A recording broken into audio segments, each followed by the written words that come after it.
Alors, bonjour. Je suis toujours en train de régler la position de mon portable. عارفة كي كنتو كتسمعوني؟ Bonjour الولاد. Je suppose que إلا كان كيبان لكم طابلو مزيان وكتسمعوني مزيان, laissez-moi un petit commentaire, ok? Avant que je commence ce live, et je vais m'adresser cette fois-ci bien sûr les élèves de la filière sciences de gestion comptable. Donc إلا كان شي واحد كيسمعني عافاك يخلي لي un petit message, un petit commentaire. Ok. L'image. Ma cache-balle, ça se voit pas. Ça se voit pas. Hein? C'est inversé, oui. On a le téléphone. On a le téléphone, oui. On a le téléphone. Problème de connexion.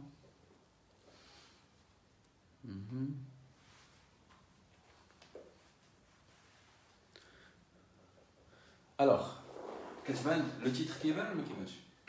Laissez-moi un petit commentaire s'il vous plaît par rapport à ça.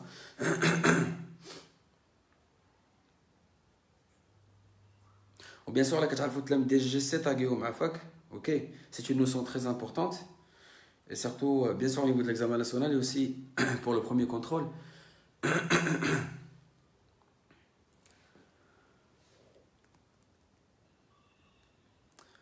problème au niveau de l'image. Ok. S'il vous plaît, laissez-moi un petit commentaire par rapport à ça. Est-ce que déjà vous arrivez à lire le titre? Comme ça, je pourrais commencer.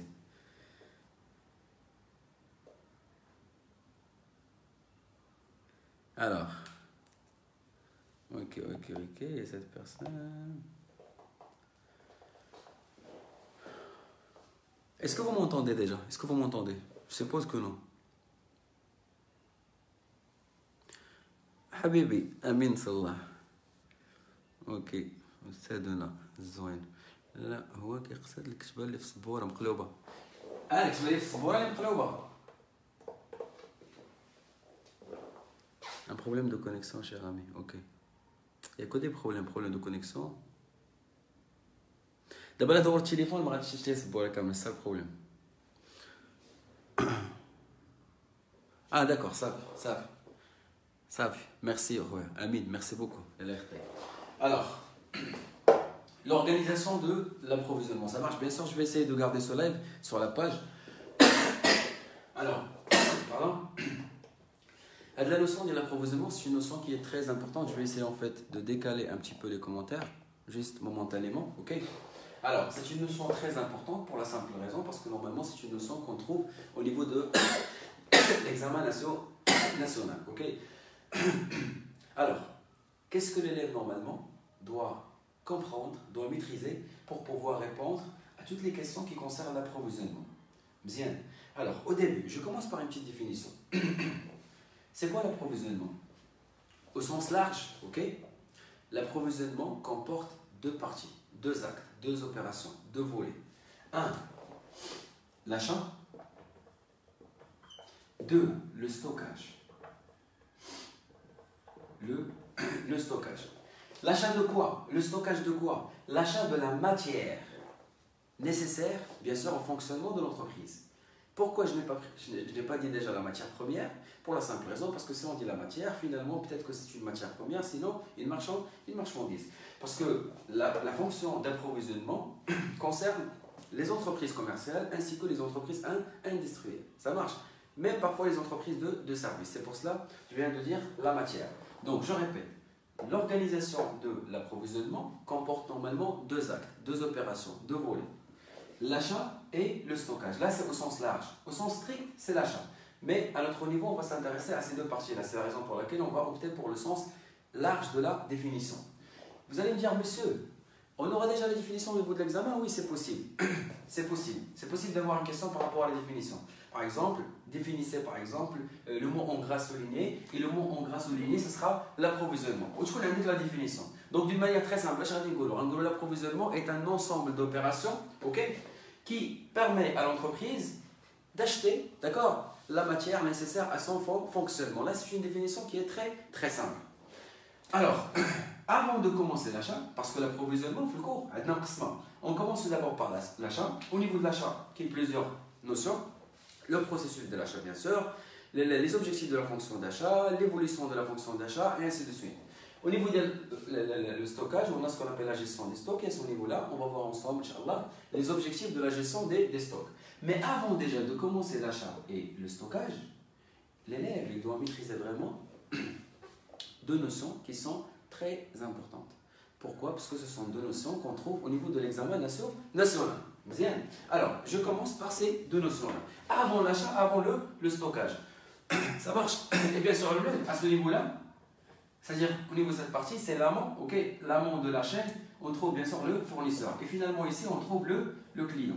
D'accord? Alors, avant de commencer l'achat, avant de commencer le stockage, donc, le live, Inch'Allah, sera consacré uniquement à la partie qu'on trouve à ce niveau-là. Ça marche? Alors, c'est quoi? Qu'est-ce que l'élève doit maîtriser avant, bien sûr, de commencer la partie achat et la partie, bien sûr, stockage? 1. Ce qu'on appelle les sources. D'accord? Les sources de quoi? Les sources d'approvisionnement. Les sources d'approvisionnement. D'accord? Donc il faut distinguer entre deux types de sources. Les sources d'approvisionnement, c'est une notion qu'on ne trouve pas au niveau du cadre référentiel, mais c'est une question qu'on trouve souvent au niveau des examens nationaux. C'est la raison pour laquelle la dernière fois, si vous vous rappelez, le dernier live, bien sûr, si vous vous rappelez, j'avais déjà dit que normalement l'examen national il est façonné en se basant sur le cadre référentiel et bien sûr l'actualité qu'on trouve à la fin de chaque année au niveau de l'examen national. Donc quelle est une notion qui est le cadre référentiel qui connaît les examens nationaux? كل ما التلميذ خداهم في الوقيته اللي يكون كيقرا كل ما مزيان. D'accord? Donc l'examen غيقرا هاد la question ديال identifier les sources. Vraiment, ما غاديش يكون عنده مشكل. Alors, quelles sont les sources d'approvisionnement généralement? Normalement, il faut distinguer entre deux sources. Je commence par ce qu'on appelle la source locale ou bien nationale. Local national, il fait de la partie vraiment, les examens nationaux, moi qui me coche, pardon, vraiment je suis un petit peu malade, il fait de la partie mais qui coche l'exigence par rapport à ça. Mais je vais sur la mercatique, on va dire la classification des marchés, à ce moment-là, il faut vraiment faire la distinction entre le marché local, le marché régional, le marché national et le marché international. Fait de la partie, on s'adapte selon l'examen. Il a gagné les fournisseurs locaux comme une source locale. Gagné les fournisseurs nationaux comme une source nationale. Ok. Source locale. Ça signifie quoi source locale? Pour la simple raison, c'est-à-dire que, supposons que là c'est le pays, là bien sûr c'est l'entreprise en question. L'entreprise, il s'approvisionne auprès des fournisseurs qui se trouvent dans le même pays. Donc les fournisseurs qui sont dans le même pays, dans la même ville, nous sommes devant une source locale. D'accord? Ou bien nationale, ça dépend de l'examen national. Alors, une source locale, une source nationale. La première question, si vous voulez identifier la source, est-ce qu'il s'agit d'une source nationale ou bien est-ce qu'il s'agit normalement d'une source, je vous par la suite, la source internationale ou bien la source étrangère. Mais qu'il y a une autre question par rapport à ça. L'élève, donc généralement, التلاميذ كيقراو عندي حيت كاينه واحد نقدروا نقولوا ليكيفالون ديال 3 points ولا parfois voire plus 4 points خاصك دير معاك. D'accord? كيدخلوا فيها ميزا بار لي كيسيون اللي كيتحفظوا كاينين دي كيسيون qui se répètent, des questions vraiment qui se répètent et toujours la même réponse. Donc انا pour moi كتجيني حشومه التلميذ يمشي ويلقى هاد لا كيسيون par exemple غيقول لك مثلا justifier le recours de l'entreprise à sa source d'approvisionnement. يعني علاش l'entreprise il cherche par exemple, il s'approvisionne auprès d'un fournisseur local. علاش كنمشي ديال هاد la source locale? علاش pourquoi? Généralement, on ne trouve pas la réponse au niveau, bien sûr, de l'examen national. C'est, bien sûr, à partir de là, c'est une question de compréhension. Et généralement, c'est à partir de notre cours. Même la notion, l'examen, le cadre référentiel. Pourquoi, à votre avis, l'entreprise, elle va chercher, il va s'approvisionner auprès des fournisseurs locaux? Alors, on peut dire, par exemple, afin de minimiser, d'accord, afin de minimiser quoi? Les coûts de quoi? Surtout de transport. Minimiser les coûts de transport. C'est normal. Si on va faire la comparaison entre un fournisseur qui va nous livrer, qui se trouve ici au Maroc, et avec un fournisseur qui se trouve à l'étranger, vraiment, il y aura une grande différence en termes de coûts de transport. Quoi d'autre? Minimiser les coûts de transport. Et on peut dire aussi minimiser ou bien optimiser les délais. D'accord? De quoi? Généralement les délais de la livraison. Ok? Donc minimiser les coûts de transport ainsi que l'optimisation des délais de la livraison. Alors, donc ce sont, on peut dire, ce sont les avantages. D'accord? Alors, ce sont les avantages derrière le choix de cette source. L'examen qui est la question justifie le recours à sa source d'approvisionnement. Quels sont par exemple, j'ai cité les avantages. Pourquoi? Donc il y a plusieurs méthodes, plusieurs façons, plusieurs manières déjà de poser cette question-là. Mais toujours on trouve la même réponse. Ça fait donc maintenant on va voir par la suite. Bien sûr je vais essayer de sauvegarder le live. Même de regarder ça arrive par live, on va travailler par la suite. Alors maintenant on va dire la source étrangère. Pourquoi l'entreprise va opter pour une source étrangère, c'est-à-dire s'approvisionner auprès des fournisseurs qui se trouvent dans d'autres pays. Il y a de la matière nécessaire bien sûr à son fonctionnement, je la définition, bien sûr auprès des fournisseurs qui se trouvent à l'étranger. Nous une source bien sûr, une source étrangère ou bien une source internationale. Une source internationale. Alors, une source étrangère ou bien une source internationale. Bien. Les avantages, c'est quoi? Quels sont les éléments qui poussent l'entreprise généralement à s'approvisionner auprès des fournisseurs étrangers? Généralement, le premier élément, c'est la non-disponibilité. C'est la non-disponibilité de quoi? De la matière. Je ne vais pas préciser quel type de matière. De la matière quoi? Ou sur le marché, il faut préciser bien sûr, sur le marché national. Parce que si la matière est disponible sur le marché national, l'entreprise vraiment ne va pas contacter les fournisseurs à l'étranger. Certains, on sait très bien que ça va coûter cher. Alors, la non-disponibilité de la matière sur le marché national. Mais qui laisse la matière qui arrive sur le marché national? C'est la raison pour laquelle je vais essayer de chercher des fournisseurs à l'étranger. Rapidement, je chauffe les commentaires. Je sais pas, je manquais. Ok, depuis tout à l'heure, il n'y a rien. Ok. Alors. Deux, parfois, d'accord, même si la matière est disponible sur le marché national, mais avec une qualité moyenne. Donc l'entreprise, qu'est-ce qu'il va faire? Dans l'objectif de chercher la meilleure qualité, il va opter pour l'approvisionnement, bien sûr, auprès de fournisseurs étrangers. Donc, nous voulons par exemple chercher une meilleure, d'accord, qualité. Chercher une meilleure qualité. Est-ce que c'est clair? Donc, chercher une meilleure qualité. Alors, ce sont deux raisons, ce sont deux éléments qui poussent généralement parfois l'entreprise à chercher des fournisseurs étrangers. La non-disponibilité de la matière et aussi chercher la meilleure qualité, même si la matière est disponible déjà sur le marché. Donc, ça marche. Les avantages de la source locale, bien. Donc, la question qu'on trouve par rapport à ça au niveau de l'examen, c'est bien. 1. La première question, tu veux lire? Identifier la source ou bien identifier les sources.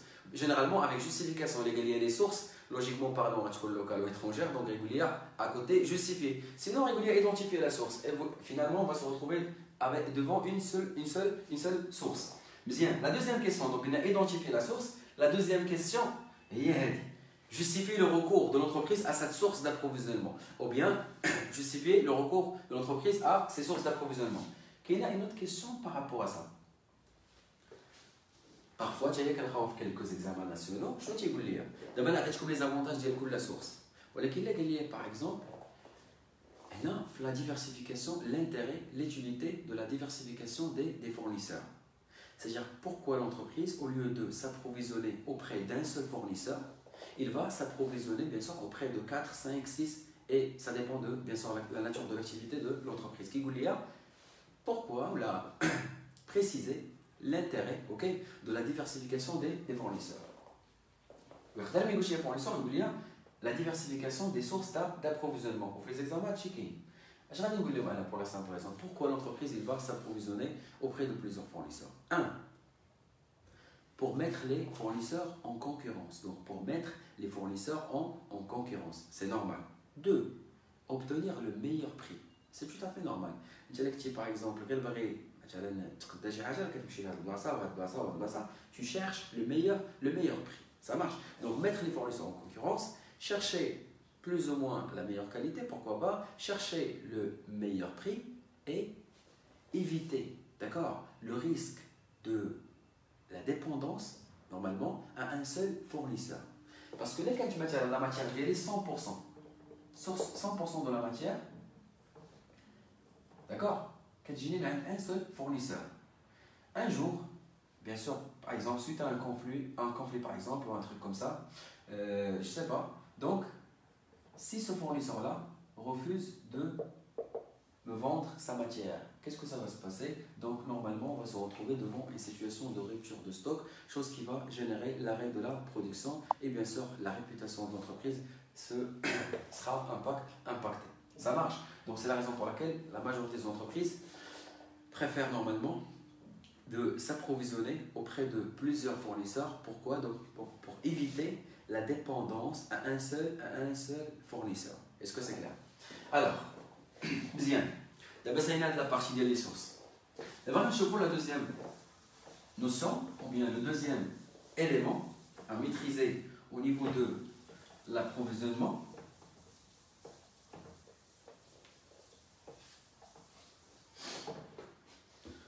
Normalement, il y a une grande différence entre. Mais qu'il y a normalement une grande différence entre l'explication devant l'écran par exemple et la classe. La classe qui a l'interaction qui est. Alors, vous voyez que c'est parce que je suis un petit peu stable, mais bon, c'est pas grave. Je كاين بزاف ديال الوليدات اللي ما فاهمينش هاد لا نوسيون كاين مثلا اللي ما كاينش قريب دونك ماشي مشكل. Alors اسمع لي مزيان. دابا غنشوفوا deuxième élément, ce qu'on appelle les modes de production selon les contraintes commerciales. Ça marche. Selon les contraintes commerciales. Les modes de production selon les contraintes commerciales. Normalement, il y a deux modes. Il y a une production pour stock. On a droit là. Il y a une production à la commande, tu vois bien. Production pour stock. C'est quoi une production pour stock? Normalement, soit on dit production pour stock, ou bien les flux poussés. Les flux poussés. Ça marche. Alors, production pour stock. Supposons que le processus de production. Bien, ça on dit processus, plusieurs étapes. Bien, à bien les trois étapes.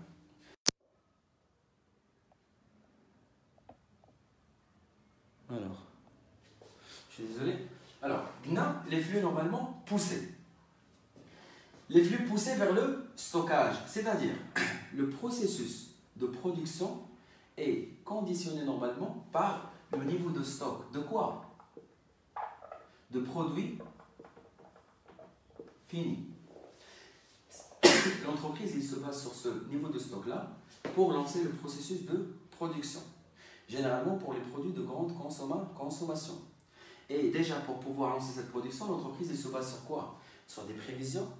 Il anticipe la demande de la clientèle. Et il se base bien sûr sur les périodes précédentes.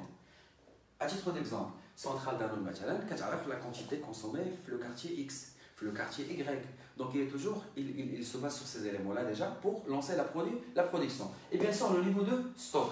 Donc, les flux poussés, production pour stock, c'est-à-dire que le stock normalement, on peut dire qui contrôle un petit peu, qui conditionne le processus de production. Donc la production elle est conditionnée par le niveau de stock. Stock de quoi? Stock de produits finis. Là c'est une production pour stock. La question qu'on trouve par rapport à ça au niveau de l'examen national, qui est identifié bien sûr le mode de production sur les contraintes commerciales, il est quelqu'un dit production pour stock. La fin du processus, c'est que le produit sera stocké. Il est quelqu'un dit le produit sera stocké. Généralement, nous sommes devant bien sûr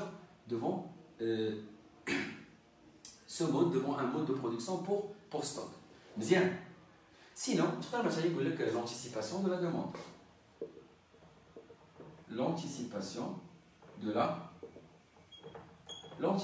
c'est-à-dire l'entreprise anticipe la demande. Bien. Qu'est-ce qu'on doit maîtriser à ce niveau-là? Les avantages et les limites, les avantages et les inconvénients. Je vais vous donner les avantages de la production pour stock. Quels sont les avantages? Les exemples des entreprises qu'on connaît tous, par exemple le Sœur Cristal, l'entreprise Excello, l'entreprise Centrale Danone et ainsi de suite. Les produits de grande consommation, généralement, ils passent par une production pour stock. Quels sont les avantages? Bien sûr pour l'entreprise. 1. Le produit il est déjà disponible. Donc la disponibilité des produits. Le produit il est déjà disponible pour les clients. Donc pour éviter les retards de la livraison. 1. Les autres avantages, l'économie d'échelle, la réalisation de l'économie d'échelle. C'est quoi l'économie d'échelle, bien sûr? En parallèle, je suis en train de vérifier. Alors, c'est quoi déjà l'économie d'échelle? L'économie d'échelle, c'est quoi? C'est normalement, l'économie d'échelle, c'est la baisse des coûts unitaires, d'accord, suite à l'augmentation de la quantité produite. Bien sûr, ma question est la notion de l'économie d'échelle, mais généralement, on va se baser sur les coûts fixes. Plutôt les charges fixes. Donc, d'une manière très simple, lorsque l'entreprise produit une grande quantité, automatiquement, il sera capable déjà de baisser ses coûts unitaires. Il y a le coût de la pièce. Donc là, allez, je donne l'économie d'échelle par rapport à ce monde. Parce que normalement, au niveau de ce monde-là, l'entreprise va produire une grande quantité. Automatiquement, il va baisser les coûts unitaires de ses produits. Donc finalement, on va se retrouver devant ce qu'on appelle l'économie d'échelle. Ok? Ou bien sûr, la classe, l'économie d'échelle en détail, bien sûr, on illustrera les exemples des charges fixes, le loyer et ainsi de suite. Bien, allez, ce sont des avantages. Il y a la disponibilité du produit, ou les avantages qui sont bien sûr, parce que pour l'examen, quand on trouve une question par rapport au cours, rappelez, citez. Alors, il y a la disponibilité de la matière, plutôt la disponibilité du produit et l'économie d'échelle. Les inconvénients, coût de stockage élevé. Parce que le stockage, vraiment, là, ça coûte. Vous allez me dire, mais comment ça? Très simple, je vais essayer de vous donner des exemples. Déjà, pour stocker, il me faut un dépôt. Il me faut parfois un système de stockage. Par exemple, non, parfois on a des produits, par exemple, qu'on ne peut pas les stocker sur plusieurs niveaux. Sur 2 niveaux, sur 3 niveaux. Et ainsi de suite. C'est la raison pour laquelle l'entreprise parfois elle est obligée de mettre en place un système de stockage. Le système de stockage coûte cher. 2, 3, les manutentionnaires qui vont faire le stockage et le déstockage, ainsi que la préparation des commandes. Ça coûte cher vraiment. Et bien sûr, on ne va pas négliger les produits qui sont périssables. Ça marche. Alors, donc, coût de stockage élevé. Pourquoi? Parce que finalement, on va posséder un stock de produits finis. Donc, vraiment, c'est une limite. Quelles sont aussi les limites? Risque de mévente. On a par exemple risque de mévente. Par exemple, risque de mévente. On a produit 500, on peut dire par exemple 500 unités, mais on a vendu uniquement 200. Alors, on va garder 300. 300, donc, ça sera gardé pour l'entreprise et on ne sait jamais quand est-ce que déjà on sera capable d'écouler cette partie-là, cette production. Donc, risque de mévente, parmi les inconvénients de ce mode de production. Bien, on rapidement. L'examen, il identifie le mode de production sur les contraintes commerciales. Il est qu'il y a un stock de produits finis à la fin d'un processus de production. Je suis devant un mode de production pour stock.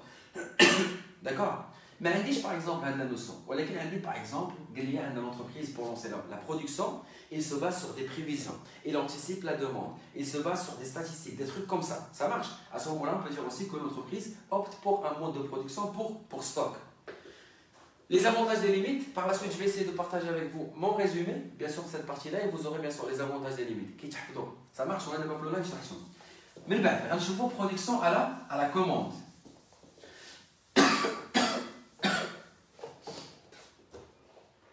Alors, un chevaux, le mode de production à la commande. Bien. Alors, toujours, je maintiens le même exemple. Là, bien sûr, c'est notre processus de production ou bien de fabrication. Le client, il est là. Bien. Production à la commande. Le processus de production est conditionné cette fois-ci par la commande client ou bien par la demande client et non pas par le niveau, bien sûr, du stock du produit fini.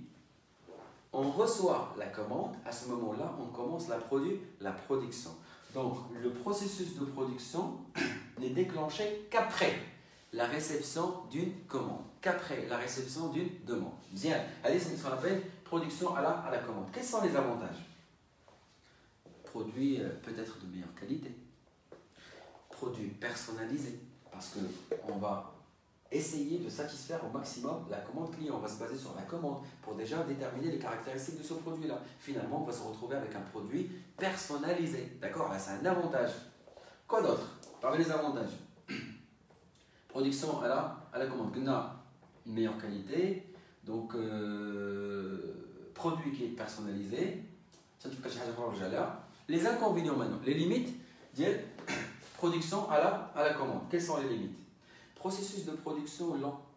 Pourquoi? Parce que parfois nous sommes obligés de personnaliser, d'attendre par exemple une nouvelle matière nécessaire déjà pour pouvoir finaliser la production de ce produit-là. Pourquoi? Parce que c'est suite normalement à un besoin bien précis, ça marche. Donc processus lent, donc risque de retard de la livraison. Quoi d'autre? Déjà pour mettre en place, pour opter pour ce mode de production, l'entreprise doit se doter d'une main-d'œuvre qui est flexible. Est-ce que c'est clair? Donc, il doit se doter normalement d'une main-d'œuvre qui est bien qualifiée, qui est flexible, qui s'adapte à n'importe quel type de commande. Là aussi, on peut dire parmi les limites de ce mode de production. Est-ce que c'est clair? Et généralement, production à la commande, généralement, d'accord, donc un gauche à 100%, mais généralement, c'est pour les produits de luxe. Généralement, c'est pour les produits de luxe.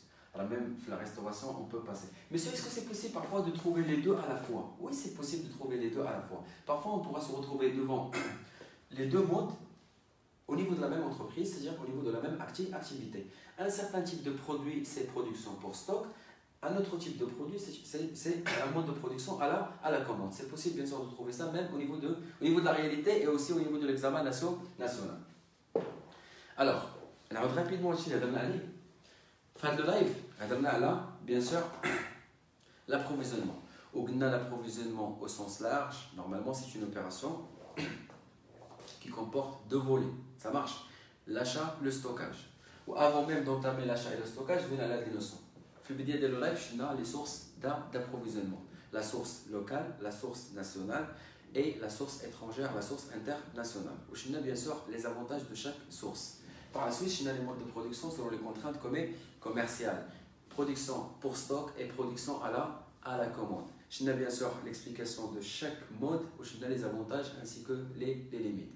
Bien sûr, les questions déjà 1. Identifier la source, les avantages de cette source, l'intérêt de la diversification de fournisseurs à la fin de live. 3 questions. 4e question, identifier le mode de production. 5e question, les avantages des limites. Donc, la partie اللي شرحت اليوم اللي باقي ما دخلتش في لاشا كنلقاو عليها في ليكزامان 5 كيسيون. ميسيو ديما كنلقاو 5 كيسيون ماشي ديما، مي نقدر نلقى وحده من 5 من هذه الاسئله. انا بور موا اللي خصو يمشي ليكزامان كيعرف كلشي. داكور؟ خصو يعرف la notion dans sa globalité de A à Z. خصها تكون عنده 100% ديال لو سافوار كلشي. ما يمشيش عنده 60 ولا 50 un truc comme ça. Et la correction de mon lit, par exemple la correction, ou là j'ai stress avec le ça marche. Donc j'espère que c'était clair. Je vais essayer de garder bien sûr de sauvegarder ce live, ok. Bien sûr l'image m'a ajbanish bzaf, tableau صغير, la prochaine fois on va des tableau خر. هاد la partie ما كتبانش ماشي مشكل. المهم si alors petit instant, si vous avez des questions, vous pouvez me laisser un petit commentaire. Bien sûr, la live فهمتوا منه شي حاجة donc خلوا لي شوية القلوبة. ممكن تقاد الكاميرا. اوكي ساليت له لايف دابا اللايف سالا غيبقى دونك انت شوف فاش دير التليفون ديالك قلب الكاميرا ça marche. قلوبة بزاف ديال القلوبة. ميرسي بوكو. alors merci. اوكي داكور دابا انا غادي نقدر نقلب بحال هكا. كنا نورمالمون نخدمو به بحال هكا. اوكي ولكن بحال هكا وي كيبان اوكي ماشي مشكل. دوطخ لايف ان شاء الله دوطخ لايف. Ne vous inquiétez pas. Monsieur, je pense que vous rêvez par la caméra selfie, c'est pour ça l'image. Ah d'accord. Donc هادشي اللي كنكتب ما كانش كيبان. اوكي ماشي مشكل. Ne vous inquiétez pas. ماشي مشكل. Donc غادي نحاول ندير un autre live par rapport à cette notion et par rapport bien sûr leçon suivante. Ok. Donc si vous avez des remarques, خليهم لي دابا هنا باش نشوفوا مع فاك sur lesquelles je vais me baser bien sûr la prochaine fois. Alors ok. Bien sûr, غيكون اللايف ديال الوليدات ديال بروميير اني بزاف ديال الوليدات طلبوني بروميير اني على واحد لا نوسيون لا بروميير نوسيون غادي ندير لايف تري بروشينمون كو سوا اليوم ولا غدا ان شاء الله يكون لايف ديال بروميير اني اون باراليل غنبدا نبارطاجي معكم مي ريزومي في لاباج سا مارش يعني قبل مثلا من نبارطاجي له لايف غنلوح معاك تاخذ الريزومي وتتبع معايا تقدر تتبع معايا مزيان دونك فوالا ما خليتوش ليا شي كومونتير شي حاجه اون فيت بور لو مومون دي كيسيون ما كاينش دونك غادي نقطع لو لايف je suis en train toujours de vérifier alors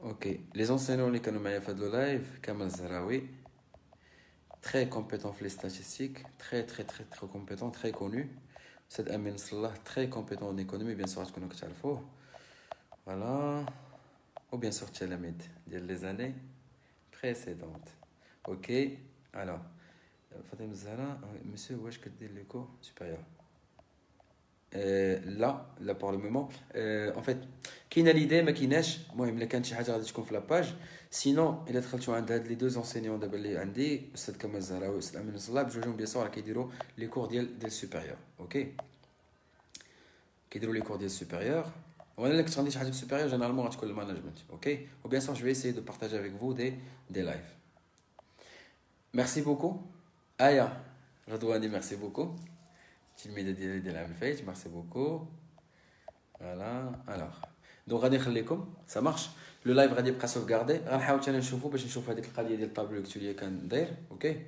و بيان سور المهم بارطاجيو لو لايف افيك فوز امي ميرسي بوكو ciao ciao et à la prochaine.